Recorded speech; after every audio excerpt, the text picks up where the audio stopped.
நாம முதல் முறையா மீட் பண்றோம் இல்லையா, அதனால தான் உனக்கு ஒரு சின்ன gift கொண்டு வந்தேன் என்ற சந்துரு அந்த பையை திறந்தான். அந்த பைக்குள் இருந்ததை பார்த்து அங்கு இருந்த அனைவரும் ஆச்சரியமடைந்தனர். அதற்குள் பெண்களுக்கு தேவையான வெஸ்டர்ன் உடைகள், மேக்கப் செட் என்று அனைத்தும் இருந்தது. அதை பார்த்த சுரபி, இது பார்க்க ரொம்ப காஸ்ட்லியா இருக்கு, எனக்கு இது தேவையில்லை என்றாள். சுரபியால் அந்த பரிசை வாங்கிக் கொள்ளவும் முடியவில்லை, அதே சமயம் மறுக்கவும் முடியவில்லை. எனவே அவள் விக்ரமை பார்த்தாள். ஹலோ மச்சி, சுரபிக்கு அந்த gift வேணாமா, முதல்ல அதை கொஞ்சம் மூடி ஓரமா வைக்கிறியா என்று விக்ரம் சொன்னான். இப்ப எதுக்காக நீ நடுவுல வர? எது சொல்றதா இருந்தாலும் சுரபி சொல்லிட்டோம் என்று சந்துரு சொன்னான். அப்போது அங்கு வந்த வசுந்தரா, இங்க என்ன பிரச்சனை என்றார். இங்க பாருங்க ஆண்டி, நான் சுரபிக்கு gift கொடுத்தேன், அதை இந்த விக்ரம் வேண்டாம்னு சொல்றான் என்று சந்துரு சொன்னான். விக்ரம், அவளுக்கு gift வேண்டாம்னு சொல்ல நீ யாரு? இங்க பாரு, நீ அவளுக்கு பேருக்கு தான் புருஷன், அவ இன்னும் உன்னும் புருஷனா ஏத்துக்கல. அப்படி இருக்கும்போது நீ எதுக்காக அவ விஷயத்துல தலையிடுற? சுரபி ஒன்னும் உன்ன மாதிரி இருக்கிறத வச்சு சந்தோஷமா வாழணும்னு நினைக்கிறவ இல்ல, அவ கழுகு மாதிரி உயர உயர பறக்கணும்னு நினைக்கிறா. இது மாதிரி ஒரு சர்க்கிள் இருந்தாதான் அவ ஆசைப்பட்டதெல்லாம் நடக்கும். ஆனா நீ குறுக்க வந்து அவளை பின்னாடி பிடிச்சு இழுக்காத என்று விக்ரமிடம் சொன்ன வசுந்தரா சுரபியிடம், சுரபி, சந்துரு கொடுக்குற கிஃப்டை வாங்கிக்கோ என்றார். ஹலோ மேடம், சுரபி என்ன நினைச்சாலோ அதை தான் நான் சொன்னேன். அவளுக்கு இந்த கிஃப்டை வாங்கிக்க இஷ்டம் இல்லை, அப்புறம் எதுக்கு திரும்ப திரும்ப நீங்க அவளை ஃபோர்ஸ் பண்றீங்க என்று விக்ரம் கேட்டான். இங்க பார், புருஷனும் உரிமை எடுத்துக்கிட்டா மட்டும் போதாது, அவளுக்கு தேவைப்படுற எல்லாத்தையும் வாங்கி கொடுக்கணும். அப்படி உன்னால வாங்கி கொடுக்க முடியலனா மற்றவங்க கொடுக்கறத தடுக்க உனக்கு எந்த உரிமையே இல்லை என்று வசுந்தரா சொன்னார். ஹலோ மேடம், இந்த கிஃப்ட் எவ்வளவு காஸ்ட்லியா வேணும்னாலும் இருக்கட்டும், ஆனா சுரபிக்கு இதெல்லாம் பிடிக்காது. அவ எப்பவும் பொருட்களோட வேல்யூ பார்க்க மாட்டா, மனுஷங்களோட வேல்யூ தான் பாப்பா. உங்களுக்கு வேணும்னா நீங்களே அவகிட்ட கேட்டுக்கோங்க என்று விக்ரம் சொன்னான். அங்கிருந்த அனைவரையும் ஒரு பார்வை பார்த்த சுரபி பின்னர், thank you very much for this gift Chandru, it's very nice, ஆனால் எனக்கு இது வேண்டாம் என்றாள். நீ இந்த கிஃப்டை வாங்கிக்க கூடாதுன்னு உன் புருஷன் மிரட்டினானா? அப்படி ஏதாவது இருந்தால் ஒரு வார்த்தை சொல்லு, ஓவர் நைட்டில் நான் அவனை சிட்டியை விட்டு காணாமல் போக வச்சிடுறேன், அதுக்கப்புறம் அவன் சென்னையில் கால் வைக்கவே பயப்படுவான் என்று சந்துரு சொன்னான். மிஸ்டர் சந்துரு, இதுக்கும் விக்ரமுக்கும் எந்த சம்மந்தமும் இல்லை, நீங்கள் என் விஷயத்தில் ரொம்ப அதிகமாக தலையிடுற மாதிரி இருக்கு, ப்ளீஸ் அப்படி பண்ணாதீங்க, எனக்கு அது பிடிக்கல என்று சுரபி கோபமாக சொன்னாள். வாவ், சூப்பர் விக்ரம், நீ உன் பொண்டாட்டியை நல்லாவே உன் கண்ட்ரோலில் வச்சிருக்க. உங்ககிட்ட பணம் இல்லை, சொத்து இல்லை, எந்த திறமையும் இல்லை, ஆனாலும் நீ சுரபியை நல்லாவே கண்ட்ரோல் பண்ணி வச்சிருக்க. ஆனால் ஒன்று தெரிஞ்சுக்கோ, எங்களை பொறுத்த வரைக்கும் அவள் வாழ்க்கையை வாழ விடாமல் வீணடிக்கிற வில்லன் நீ. உன்னை அவள் வாழ்க்கையை விட்டு வெளியேற்றாம நாங்கள் விடமாட்டோம் என்று வசுந்தரா சொன்னார். ஹலோ மேடம், என் பேபியோடைய வாழ்க்கையில் வில்லனோ ஹீரோவோ அது யாராக இருந்தாலும் அது இந்த விக்ரமாக தான் இருப்பான் என்று விக்ரம் சொன்னான். அவனை அலட்சியமாக பார்த்த வசுந்தரா, சுரபி, சந்திரகிட்ட இருந்து உன் சார்பா கிஃப்டை நானே வாங்கிக்கிறேன். இதை வாங்குறது மட்டும் இல்லை, நானே இதை கொண்டு வந்து உன் வீட்டில் உன் அம்மா கிட்ட கொடுத்துட்டு, இந்த விக்ரம் உனக்கு கொஞ்சம் கூட தகுதியானவன் இல்லை, முதல்ல இவனை உடனடியாக வீட்டை விட்டு வெளியே அனுப்புங்கன்னு சொல்கிறேன் என்றார். வசுந்தரா சொன்னதை கேட்ட சந்துருவின் முகம் பளிச்சிட்டது. சுரபியோட குடும்பம் ரொம்ப ஏழைங்க, நான் சுரபியை கல்யாணம் பண்ணிக்கிறேன்னு சொன்னால் அவளோட பேரண்ட்ஸ் சந்தோஷமாக ஒத்துப்பாங்க. அதனால் நான் சுரபியை மட்டும் என் வழிக்கு கொண்டு வந்துட்டா போதும், எல்லாமே நினச்சபடி நடந்துடும் என்று நினைத்த சந்துரு, சாரி சுரபி, நான் உங்ககிட்ட கொஞ்சம் ஹாஷாக பேசிட்டேன் என்றான். நீங்களும் என்னை மன்னிச்சிடுங்க என்று சுரபி சொன்னாள். சரி வா சுரபி, நம்ம கீழே போய் கடையை சுற்றி பார்க்கலாம், அங்கே இருக்கிற ஆன்டிக் கலெக்ஷன் எல்லாம் உனக்கு ரொம்ப பிடிக்கும் என்று வசுந்தரா சுரபியை கீழே அழைத்து சென்றார். அவர்களை பின்தொடர்ந்து விக்ரம், மோகன், சந்துரு 3 பேரும் வந்தனர். சுரபி, இந்த நகையெல்லாம் பாரேன், நீ டிசைன் பண்ண உனக்கு இது ஏதாவது யூஸ் ஆகுமா என்று கேட்டபடி வசுந்தரா ஒவ்வொரு நகையாக எடுத்து அவளிடம் காட்டினாள். சுரபியும் அதையெல்லாம் ஆர்வமாக பார்க்க தொடங்கினாள். சுரபி ஏதோ ஒரு வளையலை ஆர்வமாக பார்த்து கொண்டிருப்பதை கவனித்த சந்துரு விக்ரமிடம், ஐ திங்க் சுரபிக்கு அந்த வளையல் பிடிச்சிருக்குன்னு நினைக்கிறேன், அதனால தான் அவ அதை அவ்வளோ ஆர்வமாக பார்க்குறா, அந்த வளையலை அவள் கைக்கு போட்டால் எவ்வளோ நல்லா இருக்கும்ல என்றான். அவன் சொன்னதை கேட்ட விக்ரம் சுரபியை பார்த்தான். உண்மையிலேயே அவள் அந்த வளையலை உற்று பார்த்து அவற்றில் டிசைனை யூகித்து கொண்டிருந்தாள். விக்ரம், நான் இந்த வளையலை சுரபிக்கு வாங்கி தர விரும்புகிறேன், அதுவும் நீ அனுமதிச்சா மட்டும் என்று சந்துரு சொன்னான். ஐயோ, அதில் எனக்கு எந்த பிரச்சனையும் இல்லை, ஆனா பாரு, அது தங்கம் இல்லை, கவரிங் என்று விக்ரம் சொன்னான். ஏய், என்ன சொல்ற நீ? தங்கத்தை பத்தி உனக்கு என்ன தெரியும்? இந்த மாதிரி ஆன்டிக் ஜுவல்ஸை நீ கண்ணாலையாவது பார்த்திருக்கியா என்று சந்துரு கோபமாக கேட்டான். இங்க பாரு, எனக்கு ஆன்டிக் ஜுவல்ஸ் பத்தி அதிகம் தெரியாதுதான். ஆனா பார்க்கும்போதே அது தங்கம் இல்லைன்னு நல்லா தெரியுது. என் கண்ணு என்னைக்கே என்னை ஏமாத்தாது. உனக்கு சந்தேகம் இருந்தா நீயே செக் பண்ணி பார்த்துக்கோ என்று விக்ரம் சொன்னான். அவன் சொன்னதை கேட்டு கோபம் அடைந்த சந்துரு, ஆன்ட்டி உடனே பக்கத்தில் இருக்க ஒரு அப்ரைசரை கூப்பிடுங்க, இந்த விஷயத்தை நான் இப்போவே சால்வ் பண்ண விரும்புகிறேன் என்று வசுந்தராவிடம் சொன்னான். இந்த விக்ரமுக்கு இதே வேலையா போச்சு. எப்போ பார்த்தாலும் எல்லாம் தெரிஞ்சவன் மாதிரி பேசுறது. இவனெல்லாம் எல்லார் முன்னாடியும் ஒரு முறை அசிங்கப்பட்டதான் அடங்குவான் என்று கோபமாக நினைத்த வசுந்தரா உடனடியாக அப்ரைசருக்கு ஃபோன் செய்தார். அடுத்த 2 நிமிடத்தில் அப்ரைசர் அங்கு வந்தார். அந்த வளையல்களை செக் செய்த அப்ரைசர், இது தங்கம் கிடையாது, 5 உலோகங்களால் செய்யப்பட்ட வளையல் என்றார். என்ன இது, இவர் இப்படி சொல்லிட்டாரு? சுரபிக்கு முன்னாடி நிச்சயம் நான் கீழே இறங்கி போயிடக்கூடாது என்று நினைத்த சந்துரு உடனடியாக அருகே இருந்த மேடையில் ஏறி மைக்கை எடுத்து, ஹலோ எவ்ரிவன், இன்னைக்கு நான் உங்களுக்கு ஒரு முக்கியமான நபரை இன்ட்ரடியூஸ் பண்ண போறேன். அவரு எது சுத்த தங்கம்னு தன்னோட கண்ணால பார்த்தே சொல்லிடுவார். அவர் இங்க இருக்கிற எல்லாரையும் விடவும் புத்திசாலி. அப்கோர்ஸ் என்னை விடவும் தான். அது வேற யாரும் இல்ல, மிஸ்டர் விக்ரம் என்று விக்ரமை பார்த்து நக்கலாக சொன்னான். அப்போது ஒருவர் அந்த ஹாலிற்குள் நுழைந்தார். அவர் வந்ததும் அனைவரும் எழுந்து நின்று அவரை வணங்கினர். சுரபி, இவர் யாருன்னு உனக்கு தெரியாதுல்ல? அவர் பேரு விஸ்வேஸ்வர சுவாமிஜி. அடிக்கடி இங்க வருவார். அவர் வரும்போது எல்லாம் பழங்கால பொருட்கள், ஓவியங்கள்னு நிறைய கொண்டு வருவார். அந்த பொருட்கள் எல்லாமே நல்ல விலைக்கு ஏலம் போகும். சுவாமிஜி கொண்டு வர பொருட்களை ஏலம் எடுத்துட்டு போய் தன்னோட வீட்டில் வச்சா குடும்பத்துக்கு நல்லதுன்னு எல்லாரும் நம்புறாங்க. அதனால தான் அவர் கொண்டு வர எல்லா பொருட்களுமே அதிக விலைக்கு ஏலம் போகுது. உண்மையை சொல்லணும்னா சுவாமிஜியால தான் நான் இன்னைக்கு இந்த நிலைமையில இருக்கேன் என்று வசுந்தரா சுவாமிஜியை பார்த்தபடி சொன்னார். அவர் சொன்னதை கேட்ட சுரபி அவரை பார்த்து புன்னகைத்தாள். எல்லாரும் நல்லா இருக்கீங்க தானே? உங்க எல்லாரையும் பார்த்து ரொம்ப நாள் ஆச்சு. அப்புறம் நான் இன்னைக்கு 2 பழங்கால பொருட்களை கொண்டு வந்திருக்கேன். சுவாமிஜி இதை சொல்லிக் கொண்டு இருந்த போதே அவருடைய சீடர்கள் 2 பொருட்களை கொண்டு வந்து அவர் முன்னால் இருந்த டேபிளில் வைத்தனர். இந்த பொருட்களை பார்க்கும்போது யார் இதை உருவாக்குனதுன்னு உங்களால கெஸ் பண்ண முடியுதா என்று சுவாமிஜி கேட்டார். விக்ரமை பார்த்து மர்மமாக புன்னகைத்த சந்துரு, சுவாமிஜி, இங்க விக்ரம்னு ஒருத்தர் இருக்கான்.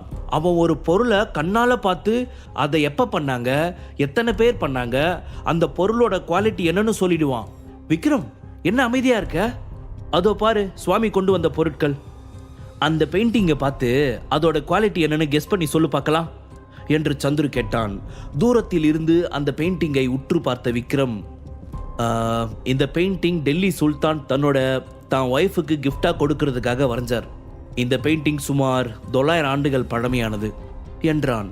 அவன் சொன்னதை கேட்ட சுவாமிஜி உட்பட அங்கிருந்த அனைவரும் அதிர்ச்சி அடைந்தனர்.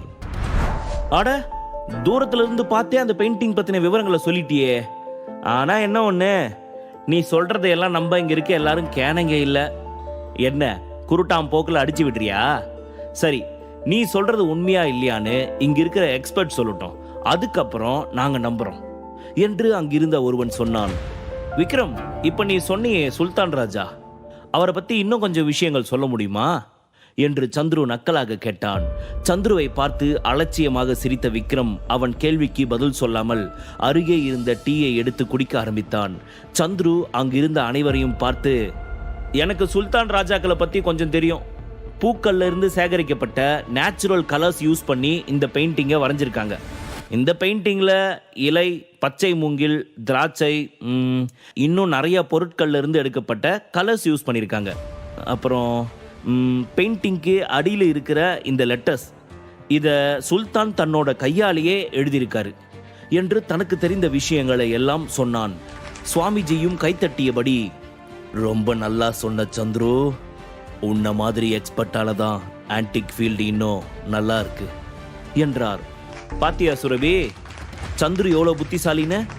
அவனை மாதிரி புத்திசாலி ஆட்கள்லாம் ரொம்ப குறைவாக தான் இருப்பாங்க என்று வசுந்தரா சந்துருவை புகழ்ந்தார். வசுந்தரா சொன்னதை கேட்ட விக்ரம் அவர் சொன்னதை கண்டுகொள்ளாமல், சுரபி, நம்ம போலாமா என்றான். என்ன விக்ரம், இங்க இருக்க கஷ்டமா இருக்கா? அது சரி, சந்துரு முன்னாடி தோத்து போனதுக்கு அப்புறம் இங்க இருக்க உனக்கு கஷ்டமா தான் இருக்கும். ஆனா ஒரு விஷயத்தை ஞாபகம் வச்சுக்கோ, நீ உன் வாழ்நாள் முழுக்க எவ்வளவு ட்ரை பண்ணாலும் உன்னால சந்துரு அளவுக்கு வரவே முடியாது என்று வசுந்தரா சொன்னார். அத்தை ப்ளீஸ் இப்படியெல்லாம் பேசாதீங்க. சந்துருவை பத்தி நீங்க எவ்வளவு உயர்வா பேசினாலும் பேசுங்க, ஆனா அதுக்காக விக்ரம தரக்குறைவா பேசாதீங்க, எனக்கு அது பிடிக்கல என்று சுரபி சொன்னாள். பின்னர் சுவாமிஜி கொண்டு வந்த பொருட்களின் ஏலம் தொடங்கியது. அந்த ஏலத்தில் அனைவரும் பங்கேற்றனர். சுவாமி கொண்டு வந்த இரு பொருட்களையும் சந்துருவே ஏலத்தில் எடுத்தான். எனவே அவன் கர்வத்துடன் விக்ரமை பார்த்தான். ஆனால் விக்ரம் அவனை அலட்சியமாக பார்த்தான். விக்ரம், இத பத்தி நீ இன்னும் வேற ஏதாவது சொல்ல விரும்புறியா? சந்துருவின் முகத்தை உற்று பார்த்த விக்ரம், நீ இவ்வளவு வாய் பேசுற அளவுக்கு ஒர்த் இல்ல. நீ இப்போ ஏலத்துல வாங்கினியே அந்த பீங்காம் பாட்டில், அது ஃபேக் என்றான். என்னது, இந்த பாட்டில் ஃபேக்கா? ஒரு பார்வையிலேயே இது ஃபேக்குன்னு உனக்கு தெரிஞ்சிருச்சா என்று சந்துரு கோபமாக சொன்னான். பதில் என்ன பதில், நான் நிரூபிச்சே காட்டுறேன் என்று விக்ரம் தைரியமாக சொன்னான். அடுத்த கணம் விக்ரம் தன் கையில் இருந்த டீ கப்பை மேஜை மீது இருந்த பீங்கான் பாட்டிலை நோக்கி தூக்கி எறிந்தான். சிறிது நேரத்தில் அந்த பீங்கான் பாட்டில்கள் துண்டு துண்டாக உடைந்தன. அதை பார்த்து அங்கிருந்த அனைவரும் அதிர்ச்சி அடைந்தனர். விக்ரம் இவ்வளவு விலை உயர்ந்த பழங்கால பொருட்களை உடைத்ததை பார்த்தவர்களுக்கு கோபம் வந்தது. நீ இந்த பீங்கான் பாட்டில்களை உடைச்சதுக்கு காரணம் சொல்லியே ஆகணும் என்று விக்ரமிடம் சொன்னார்கள். அங்கிருந்த அனைவரையும் ஒரு பார்வை பார்த்த விக்ரம், கீழே உடைஞ்சு கிடக்கிற அந்த பாட்டில்களோட பீசஸை பாருங்க, அதுக்குள்ள கருப்பு கோட்டிங் இல்லை. இன்ஃபேக்ட் பழங்காலத்தில் எல்லாத்தையும் கைகளால் தான் பண்ணுவாங்க, அதனால அதனுடைய உள்பக்கம் எல்லாம் கருப்பாக தான் இருக்கும். ஆனால் இந்த காலத்தில் செய்கிற பீங்கான் பொருட்கள் உள்ள எல்லாம் கிளீனாக இருக்கும். நீங்களே அந்த உடைஞ்ச பாட்டிலை பாருங்க என்றான். விக்ரம் சொல்றது சரிதான், இது பழங்கால பொருள் இல்லை, இப்போ ரீசன்ட் டைம்ல உருவாக்கப்பட்டது தான். இது உடைஞ்சதுனால இது பழங்கால பொருள் இல்லைன்னு நமக்கெல்லாம் தெரிய வந்துச்சு. ஆனா அவனுக்கு எப்படி இதை பத்தி தெரிஞ்சது? நிச்சயம் அவங்கிட்ட ஏதோ ஒரு சக்தி இருக்கு என்று நரைத்த தலையுடன் இருந்த ஒருவர் சொன்னார். அதே நேரம் வசுந்தராவின் முகம் அவமானத்தால் சிவந்தது. சி, இவன் முன்னாடி எல்லாம் நான் அசிங்கப்படுற மாதிரி ஒரு நிலைமை வரும்னு நான் நினைக்கவே இல்லை என்று வசுந்தரா உள்ளுக்குள் பொறுமினார். ஏற்கனவே 30 லட்சம் நஷ்டம், இதுல இவங்கிட்ட வேற இப்படி அசிங்கப்படுற மாதிரி ஆயிடுச்சே, எவ்வளவு பெரிய அவமானம் இது. சுரபிக்கு முன்னாடி கெத்து காட்டணும்னு நினைச்சு இவங்கிட்ட தோத்து போயிட்டனே என்று சந்துரு தன்னைத்தானே திட்டிக் கொண்டான். அதே நேரம் விக்ரமும் சுரபியை அழைத்து கொண்டு அந்த ஹாலை விட்டு வெளியேறினான். அவர்கள் வெளியே வந்தபோது கௌதம் ஏற்கனவே காருடன் தயாராக இருந்தார். கௌதம், மேடமை பார்த்து பத்திரமா வீட்டுக்கு கூட்டிட்டு போய் விடுங்க, நடுவில் ஏதாவது பிரச்சனைனா எனக்கு ஃபோன் பண்ணுங்க என்றான். கௌதம் காரை ஸ்டார்ட் செய்து செல்ல தொடங்கினார். கார் சென்றதும் ஒரு சிகரெட்டை எடுத்து வாயில் வைத்து பற்ற வைத்த விக்ரம் சாலையின் மறுபுறம் இருந்த கருப்பு நிற சுமோவை ஒரு பார்வை பார்த்தான். பின்னர் எதிரே இருந்த தெருவிற்குள் செல்ல தொடங்கினான். சுமோ அவனை பின்தொடர தொடங்கியது. சிறிது தூரம் சென்ற பிறகு ஆள் நடமாட்டம் இல்லாத இடத்தை அடைந்த விக்ரம் நடப்பதை நிறுத்திவிட்டு திரும்பி பார்த்தான். சுமோவும் நின்றது. அதிலிருந்து மாமிச மலை போல் இருந்த 6 பேர் கையில் ஆயுதங்களுடன் இறங்கினார்கள். விக்ரம் அவர்கள் அனைவரையும் நிமிர்ந்து பார்த்தான். எங்களை கண்டதும் பின்னங்கால் பிடரில அடிக்க ஓடாம எதிர்த்து நிக்க உனக்கு எவ்வளவு தைரியம் இருக்கணும்? நீ எவ்வளவு பெரிய ஆளை இன்சல்ட் பண்ணிருக்கன்னு உனக்கு தெரியாது. பாவனி, அதுக்காக இன்னைக்கு உன் கையையும் காலையும் இழக்க போற என்று அந்த ரவுடிகளின் தலைவன் பின்னர் தன் ஆட்களிடம், டேய் எல்லாரும் போய் அவனை கவனிங்க என்றான். அவன் சைகை செய்ததும் அவன் ஆட்கள் வேகமாக விக்ரமை நோக்கி சென்றனர். அவர்களை அலட்சியமாக பார்த்த விக்ரம் தன் கையில் இருந்த சிகரெட்டை அணைத்து தூக்கி தூர போட்டவன் பின்னர் புலி போல அவர்கள் மீது பாய்ந்தான். அடுத்த 2 நிமிடத்தில் விக்ரம் அவர்கள் அனைவரையும் அடித்து சாய்த்து விட்டான். அங்கு நடப்பதை பார்த்த ரவுடிகளின் தலைவன் அதிர்ச்சி அடைந்தான். அவன் அந்த அதிர்ச்சியில் இருந்து மீள்வதற்குள் விக்ரம் அவன் விலா எலும்பை நோக்கி ஒரு இரும்பு ராடை தூக்கி வீசினான். அந்த இரும்பு ராட் அவன் மீது பட்டதும் வேறறுந்த மரமாய் அவன் தரையில் விழுந்தான். விக்ரமை ஆச்சரியத்துடன் பார்த்தவன், இவ்வளவு பேரை உன்னால எப்படி அடிச்சு சாய்க்க முடிஞ்சது? உனக்கு எப்படி இவ்வளவு பவர் கிடைச்சது என்று கேட்டான்.